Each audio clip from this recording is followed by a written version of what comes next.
Hello बच्चों, कैसे हैं आप सभी। आई होप सभी लोग अच्छे होंगे। तो आज के इस वीडियो में हमें पढ़ना है अनुवांशिकता का सिद्धांत। ठीक है, ये जो चैप्टर है हमें इसमें क्या पढ़ना है बच्चों, अनुवांशिकता के बारे में पढ़ना है। तो नाम क्या है, अनुवांशिकता का सिद्धांत। ठीक है, अब समझते हैं कि अनुवांशिकता होती क्या है। अनुवांशिकता क्या होती है, तो हर एक जीव के अंदर एक लक्षण ये होता है कि अपने ही समान संतान को उत्पन्न करते हैं। अपने समान संतान उत्पन्न करते हैं। ठीक है, तो लिखेंगे कि हर एक जीव क्या होते हैं, अपने समान संतान को उत्पन्न करते हैं। अपने समान संतान को उत्पन्न करने की ये जो लक्षण होते हैं उसे हम क्या कहते हैं, अनुवांशिक लक्षण कहते हैं। क्या कहते हैं, अनुवांशिक लक्षण कहते हैं। ठीक, अनुवांशिक लक्षण कहते हैं। अब अनुवांशिक लक्षणों की जो स्टडी होती है, इसकी जो स्टडी होती है, अब जैसे अनुवांशिक लक्षण है, क्या है अनुवांशिक लक्षण, अपने ही समान जो संतान, जो जीव अपने समान संतान उत्पन्न करते हैं, यही जो लक्षण है ये अनुवांशिक लक्षण कहलाता है। उनके ही जो लक्षण होंगे उनके बच्चों में आएंगे, है ना। तो यही जो लक्षण है इसे ही हम आनुवांशिक लक्षण कहते हैं। आनुवांशिक लक्षण की ये जो स्टडी है, मतलब ये जो जिस विज्ञान में इसकी स्टडी की जाती है उसे हम क्या कहते हैं, आनुवांशिकी या फिर जेनेटिक्स। ठीक है, आनुवांशिकी कहते हैं या फिर इसको इंग्लिश में हम बोलते हैं जेनेटिक्स। ठीक, दोनों में से कोई आप एक यूज कर सकते हैं। तो क्या है इसमें, अपने ही समान संतान को उत्पन्न करने के जो लक्षण है, मतलब जो माता पिता में लक्षण होंगे वही लक्षण उनके बच्चों में जाएंगे। तो ये जो लक्षण है इसे हम कहते हैं आनुवांशिक लक्षण। और इसकी स्टडी, मतलब जिस विज्ञान में इसकी स्टडी हम करते हैं, जिस विज्ञान में इसका हम अध्ययन करते हैं उसे हम कहते हैं आनुवांशिकी, और इंग्लिश में उसे हम कहते हैं जेनेटिक्स। अब आनुवांशिकी के जनक कौन है, जनक किसे कहा जाता है, तो लिखेंगे नीचे कि आनुवांशिकी के जनक कौन है, या फिर हेडिंग डाल देंगे आप आनुवांशिकी के जनक। ओके, लिखेंगे आनुवांशिकी के जनक। अब इसके जनक कौन है, Gregor John Mendel. Gregor John Mendel आनुवांशिकी के जनक कौन है, ग्रेगर जॉन मेंडल। तो इसकी खोज इन्होंने की कब थी, तो 1900 में इसकी खोज की गई थी। 1900 ईस्वी में इसकी खोज की गई थी। किसकी, अनुवांशिकी की खोज इन्होंने की, तो इसीलिए इनको कहा जाता है फादर ऑफ जेनेटिक्स। किसे कहा जाता है, ग्रेगर जॉन मेंडल। खोज कब की गई थी, 1900 ईस्वी में इसकी खोज की गई थी। ठीक है, अब ऐसा कौन सा पदार्थ है जो आनुवांशिकता का पता लगाता है। ठीक है, किस पदार्थ के द्वारा आनुवांशिकता का पता लगाया जाता है, कोई ऐसा तो पदार्थ होगा जिससे हम आनुवांशिकता का पता लगा लेते हैं, तो तब नाम आता है डीएनए। क्या होता है, डीएनए टेस्टिंग का नाम सुना होगा ना, तो डीएनए है। अब डीएनए इसका फुल फॉर्म क्या होता है, डीऑक्सीराइबोज न्यूक्लिक एसिड। लिखेंगे डीऑक्सीराइबोज न्यूक्लिक एसिड।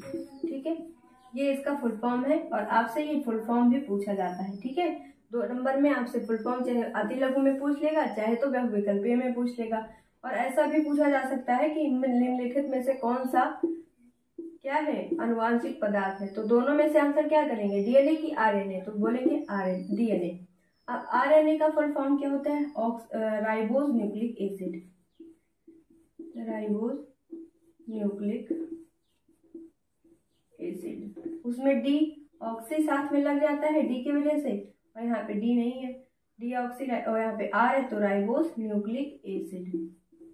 ठीक है, दोनों का ही फुल फॉर्म आपसे पूछा जाता है। दोनों ही अच्छे से आपको ध्यान से रखना है, पढ़ना है, कॉपी में नोट करना है अगर आपने नोट नहीं किया हुआ है। अब ग्रेगर जॉन मेंडल ने आनुवांशिकता का तो पता लगाया, कब लगाया, 1900 ईस्वी में। लेकिन जो है इन्होंने क्या किया, एक प्रयोग किया। प्रयोग किस पे किया, हरी मटर पे इन्होंने क्या किया था, प्रयोग किया था।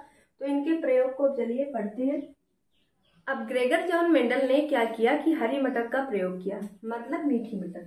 ठीक है, जो मीठी मटर थी उस पर प्रयोग किया। अब प्रयोग किया किसके, मतलब जैसे क्या किया इन्होंने कि 2 अलग अलग लक्षण वाले मटर के बीच में आपस में क्या कराए, संकरण कराए, मतलब परागण कराया। तो परागण किससे कराया हुआ, खुद ही कराया है, तो प्राकृतिक तो हुआ नहीं, तो क्या हो जाएगा, कृत्रिम परागण। कौन सा परागण था, परागण किस तरीके का था, कृत्रिम था। तो इन्होंने क्या किया कि दो अलग अलग लक्षण वाले मटर के बीजों का आपस में संकरण कराया। कैसा परागण कराया, कृत्रिम परागण कराया। अब मटर का साइंटिफिक नेम क्या है, मतलब रासायनिक नाम क्या है या वैज्ञानिक नाम क्या है, सॉरी वैज्ञानिक नाम। आपसे ये पूछा जाता है कि मटर का वैज्ञानिक नाम क्या है, तो क्या लिखेंगे, पाइसम सैटाइवम, पाइसम सैटाइवम। ठीक, तो इन्होंने क्या किया कि मीठी मटर जिसका वैज्ञानिक नाम क्या है, पाइसम सैटाइवम, इस पर इन्होंने कृत्रिम परागण कराया।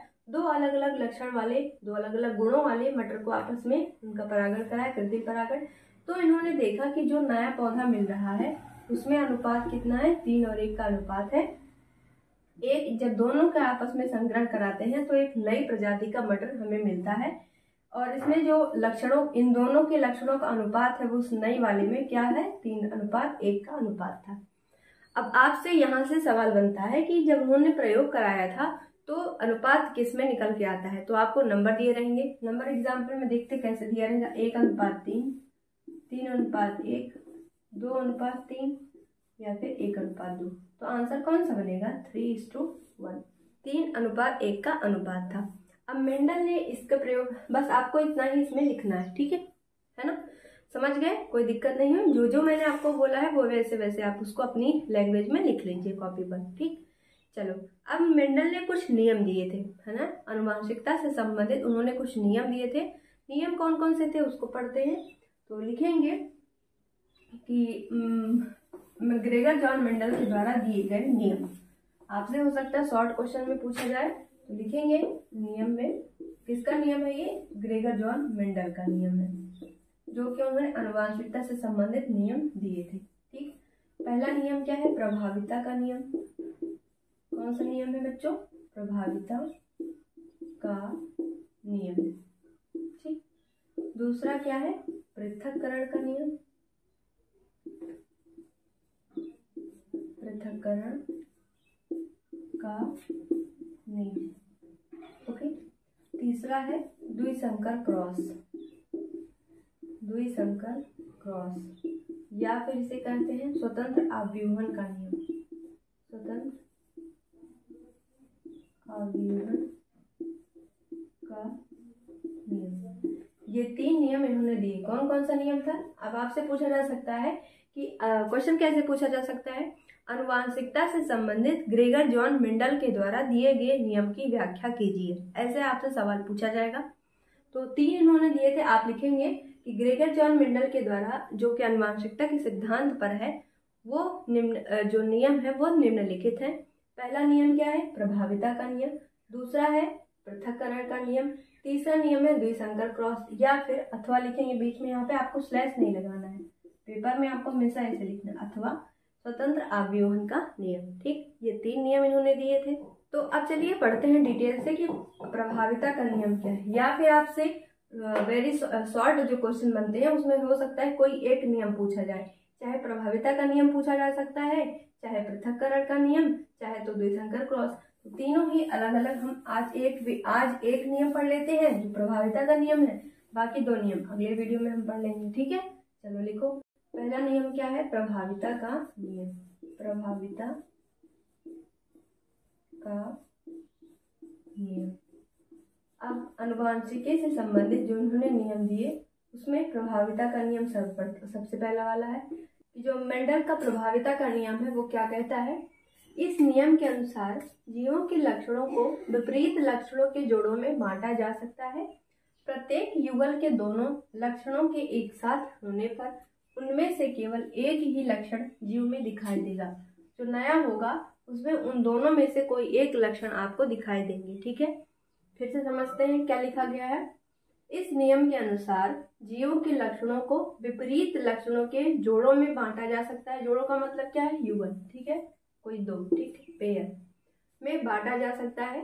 प्रत्येक युगल के दोनों लक्षणों के एक साथ होने पर, जैसे कोई जोड़ा है, ठीक है, दोनों को एक साथ होने पर जो नया जीव होगा उसमें केवल एक ही का लक्षण आपको दिखाई देगा। यही है मेंडल का प्रभाविता का नियम। ठीक है बच्चों, तो आई होप समझ में आया होगा आपको। बाकी जो 2 नियम बच गए हैं वो हम अगले वीडियो में कर लेंगे। ठीक है, तो वीडियो को अच्छे से पढ़िएगा। जो चीज़ नहीं समझ आती है आप अपना डाउट जरूर से बताएं। तो मिलते हैं फिर अगले वीडियो में, तब तक के लिए थैंक यू, बाय। और वीडियो को आपको शेयर करते रहना है।